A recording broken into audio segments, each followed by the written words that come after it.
2 करोड़ रोजगार, अच्छे दिन, सब झूठों की सरकार है, इनकी जुमलों की सरकार है। लोकसभा चुनाव के बाद अब विधानसभा चुनाव को लेकर सरगर्मियां तेज हो चुकी हैं। हर व्यक्ति जो इलेक्शन लड़ना चाहता है, पार्टी से टिकट लेना चाहता है, उन्होंने ताल ठोकनी शुरू भी कर दी है और हर कोई अपने अपने जुझारू नेता को रिझाने के लिए लगे हुए हैं। इसी कड़ी में आज बात करूं तो सेक्टर 15 में अर्बन स्टेट में हम लोग पहुंचे हैं, जहां पर राजेंद्र सूरा जी हमारे साथ मौजूद हैं, बरवाला से तैयारी भी कर रहे हैं और आज भूपेंद्र सिंह हुड्डा, प्रदेश अध्यक्ष उदय भान जी और इसके साथ ही जो नवनिर्मित मेंबर ऑफ पार्लियामेंट है जेपी, वो भी यहाँ पर पहुंचे, जयप्रकाश जेपी भी यहाँ पर पहुंचे। तो राजेंद्र सूरा जी हमारे साथ मौजूद हैं, जान लेते हैं कि आज इतने बड़े प्रोग्राम का एजेंडा रहा तो आखिरकार क्या रहा। जी सर। आज ही हमारे नेता चौधरी भूपेंद्र सिंह हुड्डा जी, चौधरी उदय भान जी, जयप्रकाश जी, ये हमारा कल का कार्यकर्ता धन्यवाद कार्यक्रम है, उसके लिए आए हुए हैं। तो हमने सिर्फ उनसे एक निवेदन किया था कि एक बार थोड़ा जरा चाय पीने के लिए आप पहुंचे। तो जैसे ही लोगों को पता लगा, आपने देख लिया कि जन सैलाब उमड़ पड़ा, हजारों की संख्या में साथी यहाँ पहुंच गए। तो जहाँ जहाँ भी हुड्डा साहब जाते हैं, उदय भान जी जाते हैं, हमारे कांग्रेस के नेता, ये जहाँ भी जाते हैं वहाँ जन सैलाब उमड़ पड़ता है। लोकसभा चुनाव की अगर मैं बात करूं तो एक आईना दिखाने का कार्य किया है कांग्रेस पार्टी को और 46 सीटें कहीं ना कहीं जीतने का कार्य किया लोकसभा चुनाव के अंदर।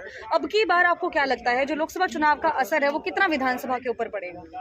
आपको एक बात बता दूं मैं जी, ये तो लोकसभा चुनाव और विधानसभा चुनाव दोनों का अलग अलग क्राइटेरिया होता है। एग्जैक्टली। अब हमने बहुत से लोगों से जब ये पूछा कि भाई आपने बीजेपी को वोट क्यों डाला, उन्होंने कहा कि हमें केंद्र में तो हमारा मन था कि हम मोदी जी को लेके आए और मका हरियाणा में भला यहाँ पूरा मन है कि हम यहाँ चौधरी भूपेंद्र सिंह हुड्डा को लेके आएंगे। तो आप लगा लो कितना फर्क होगा। विधानसभा में ये जो लोकसभा के अनुसार 46 सीटें बढ़ती है, 46 नहीं, ये तो 76 पे जाके अटकेंगी सीट। 76-80 सीट कम से कम कांग्रेस जीतेगी। क्योंकि अब जो हालात बन गए हैं इस प्रदेश के अंदर, आए दिन धमकियां मिल रही हैं, व्यापारियों को मर्डर किए जा रहे हैं, कानून व्यवस्था की स्थिति बिल्कुल बिगड़ चुकी है, बेरोजगारी चरम सीमा पर है, महंगाई चरम सीमा पर है, गुंडागर्दी चरम सीमा पर है। मतलब यहाँ तो सिवाय लूट खसोट भ्रष्टाचार के अलावा इस सरकार पर कुछ नहीं बच रहा। ये तो 24 घंटे इस दाव में रहते हैं कि भ्रष्टाचार कैसे फैलाया जाए, भाई को भाई से कैसे लड़ाया जाए। अब हरियाणा की जनता समझ गई है।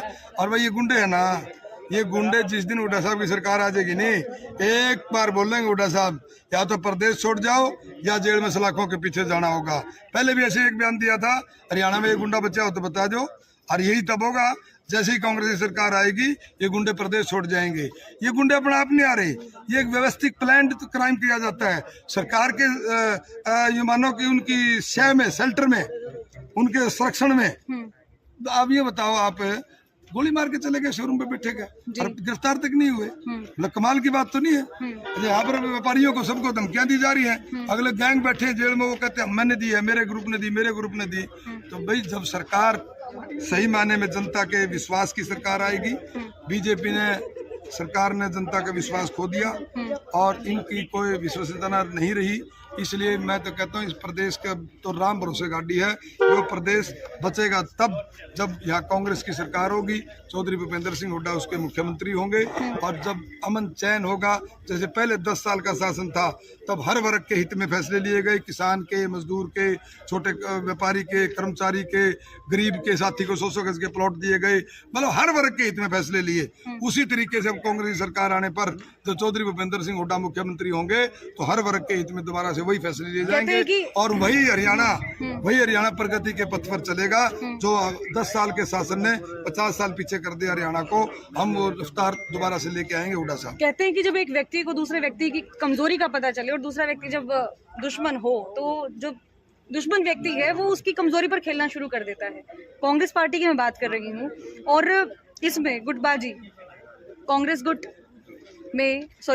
में कुमारी सैलजा गुटबाजी, कुमारी सैलजा ग्रुप अलग चलता है, भूपेंद्र सिंह हुड्डा ग्रुप जो है वो अलग से चलता है। और लोग भी कहीं ना कहीं इस चीज़ को लेकर मुद्दा बनाते आए हैं कि कुमारी सैलजा ने जब इलेक्शन लड़ा सिरसा से तो भूपेंद्र सिंह हुड्डा एक बार भी उनका साथ देने के लिए नहीं गए।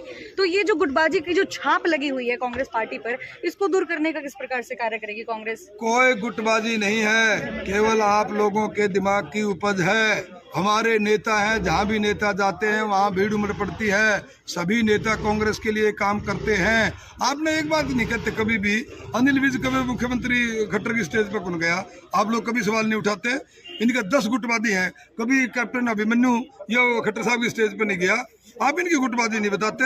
हमारा तो सुनिए, हमारा तो सौहार्दपूर्ण, हमारा तो फैसला है आपस में सबका कि जितने ज्यादा फील्ड में जाएंगे, लोगों के बीच में जाएंगे, मोबिलाइजेशन करेंगे, बीजेपी की जो गलत नीतियां हैं, जनविरोधी नीतियां हैं, उनका पर्दाफाश करेंगे। तो हमारे सारे नेता कभी किसी, मेरी बात सुनिए, कभी किसी जिले में, कभी किसी जिले में, हर नेता जाता है। आप इसको गुटबाजी मानते हो, ये गुटबाजी नहीं है, ये पार्टी का आंतरिक लोकतंत्र है और हमारी कांग्रेस पूर्ण रूप से एक है और एक होकर के हम चुनाव लड़ रहे हैं। पीछे भी लड़ा, अगला भी लड़ेंगे। और हरियाणा की जनता कांग्रेस के किए हुए बातों पर, राहुल गांधी ने जो वादे किए, हमारे हुड्डा साहब ने, कांग्रेस पार्टी ने जो वादे किए, उनके ऊपर विश्वास व्यक्त करते हुए कांग्रेस की सरकार आएगी और बीजेपी की सरकार जाएगी। ये झूठों की सरकार है। 15 लाख खाते में आएंगे। बहुत से साथी रात को ऐसे ऐसे हाथ करते थे, घर वाले बोले ये क्या है, मगायो गाड़ी चलावा है, मैं 15 लाख रोजगार, अच्छे दिन। सब झूठों की सरकार है, इनकी जुमलों की सरकार है। ये सारे के सारे काम सही आम जनता के हित में फैसले लिए जाएंगे। जो कांग्रेस की गवर्नमेंट होगी, हुड्डा साहब उसके सर्वेसर्वा मुखिया होंगे।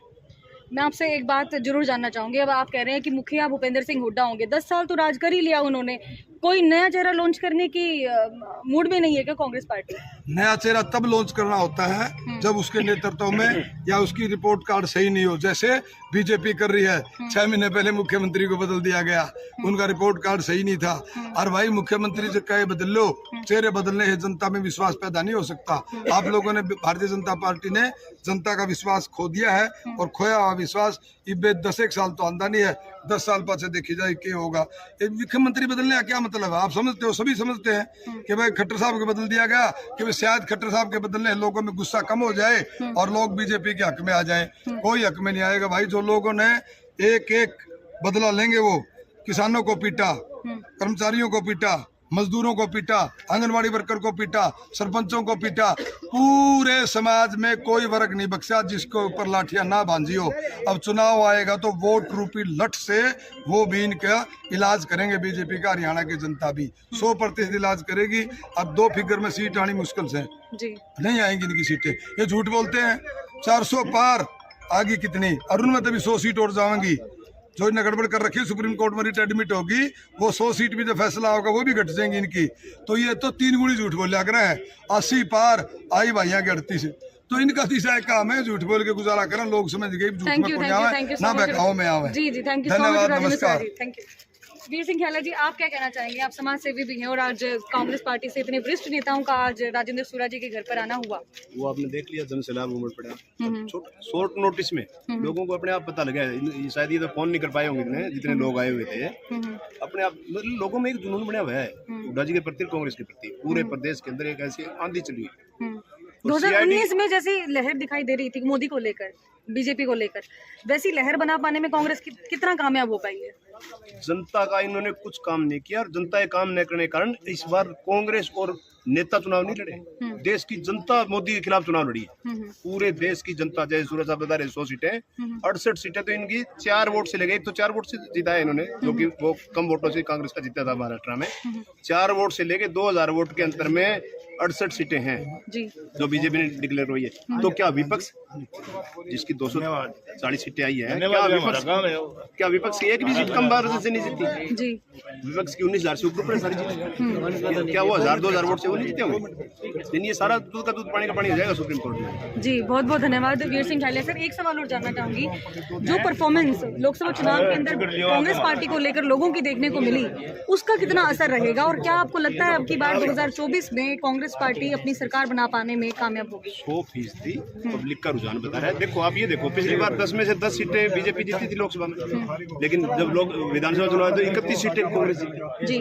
वो सिर्फ हुड्डा जी के नेतृत्व के लिए लोगों ने सीटें दी थी और वो कुछ कमियां रही पिछली बार। सीटें कल तो बढ़ गई थी 15-16 सीटें, अगर वो सही बांट देते तो पिछली बार सरकार आ गई जी। बिल्कुल सर, लोग हुड्डा साहब के साथ है, पूरा प्रदेश हुड्डा साहब के साथ है, कांग्रेस पार्टी के साथ है। 100% सरकार बनेगी, इसमें कोई संशय नहीं है। Thank you so much sir. इस बात में दो राय नहीं है कि अलर्ट रहकर जो है भारतीय जनता पार्टी की बात करें चाहे कांग्रेस की बात करें, तो पूरा का पूरा सर्वे के आधार पर ही अब की बार कैंडिडेट चुना जाएगा। जिस कैंडिडेट के पक्ष में जितने ज्यादा लोग अपनी बात को रखेंगे वही कैंडिडेट होगा कांग्रेस पार्टी की तरफ से। अदरवाइज चाहे जितने मर्जी ताल ठोकते रहे, लेकिन ये तो आने वाला वक्त ही बताएगा कि कौन उम्मीदवार होगा, कौन जीत दर्ज करवाता है। बने रहिए स्वतंत्र भारत न्यूज के साथ में सौम्या माथुर, आपके दर्शकों से लेती हुई इजाजत।